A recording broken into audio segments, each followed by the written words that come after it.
ମୁଁ ରେଡ଼ି ହେଇଗଲି ପୂଜା ପାଇଁ। ଆଉ କିଛି ବାକି ରହିଯାଇଥିଲା ଯେଉଁଟା ମାନେ ମୋ ସ୍ୱାମୀ ମୋତେ ରେଡ଼ି କରାଉଛନ୍ତି, ଅଳତା ଲଗାଉଛନ୍ତି, ଗୋଡ଼ ମୁଦି ଲଗାଉଛନ୍ତି। ମନା କଲେ ପାପ ହେବ, କାହିଁ ଶୁଣିବେ। ବର୍ତ୍ତମାନ ରେଡ଼ି ହେଇଗଲୁ।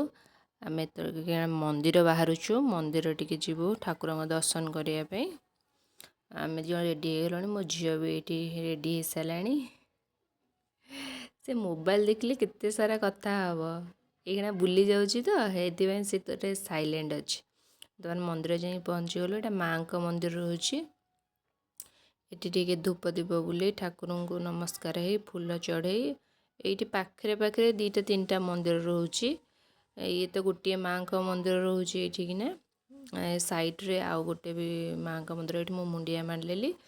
ଏଠି ଆଉ ଯେଉଁ ଗୋଟେ ମାଆଙ୍କ ମନ୍ଦିର ଅଛି, ତ ଏଇଠି ପାଖରେ ପାଖରେ କିଛି ଅଛି ବହୁତ ମାନନ୍ତି ଏଇଠି। ଆଙ୍କର ଏନି ଟାଇମ୍ ଏଇଠି ଆସନ୍ତି। ଆଙ୍କର ଟିକେ ରୁଲ୍ ରେଗୁଲେସନ୍ସ ଟିକେ ଅଲଗା ଅଲଗା ଥାଏ ଏଇଠି ଆଉ।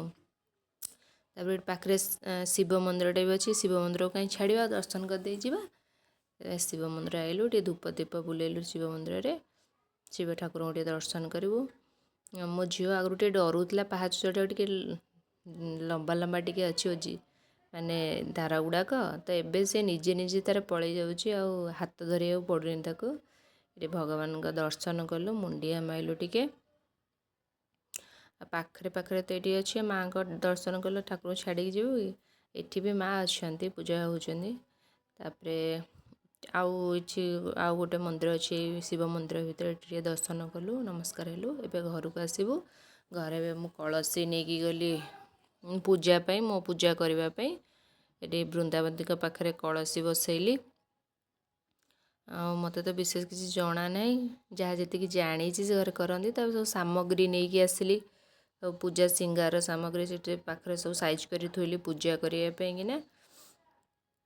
ତାପରେ ମାଆଙ୍କୁ ଟିକେ ସଜ କରେଇଦେଲି, ବୃନ୍ଦାବତୀ ମାଆଙ୍କୁ ଟିକେ ନାଲି ଇଏ ପିନ୍ଧାଇ ଫେରେ ଆଉ ଚନ୍ଦନ ସିନ୍ଦୁର ଟିକେ ଲଗେଇଦେଲି। କାହିଁକିନା ମୋତେ ତ ବିଶେଷ ଜଣା ନାହିଁ, କାହିଁକିନା ଏଇଟା ମୋର ବାଙ୍ଗାଲୋରରେ ଫାଷ୍ଟ ହେଉଛି ସାବିତ୍ରୀ।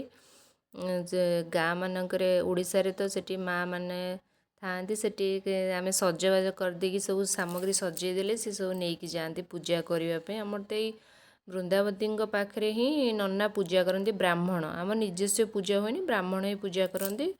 କିନ୍ତୁ ଏଠି ବାଙ୍ଗାଲୋରରେ ନିଆରା, ଏଠି ସବୁ ଆଙ୍କର ନିଜେ ନିଜେ ପୂଜା କରିବା ସବୁ ନିଜେ ନିଜେ ହିଁ କରୁଛନ୍ତି। ତାଙ୍କର ଏଠି ବ୍ରାହ୍ମଣ ଦରକାର ହୁଏନି, ଆମର ସେ ନନାମାନେ ପୂଜା କରନ୍ତି। ଛାଡ଼, ମୁଁ ତ ବିଶେଷ କିଛି ଜାଣିନି। ଯଦି ବା କିଛି ଭୁଲ ମୋ ଦ୍ୱାରା ହେଇଯାଇଥାଏ, ତାହେଲେ ମୋ ଭୁଲ ଧରିବେନି। କିଛି ତ ତ୍ରୁଟି ରହିଯାଇଥିବ, ଯେହେତୁ କୌଣସି ଗୋଟେ ଜିନିଷ ଆଣିପାରିଥିବେ ନ ଆଣିପାରିଥିବେ କିନ୍ତୁ ପୂଜାରେ। ଆଉ ଚାଲନ୍ତୁ ଆଗକୁ ବଢ଼ିବା। ଏବେ ମାଆଙ୍କ ପୂଜା କରିବା। ମାଆଙ୍କୁ ଟିକେ ଧୂପ ଦୀପ ଫୁଲ ଦେଇ ମାଆଙ୍କୁ ସଜେଇ ଦେଲି।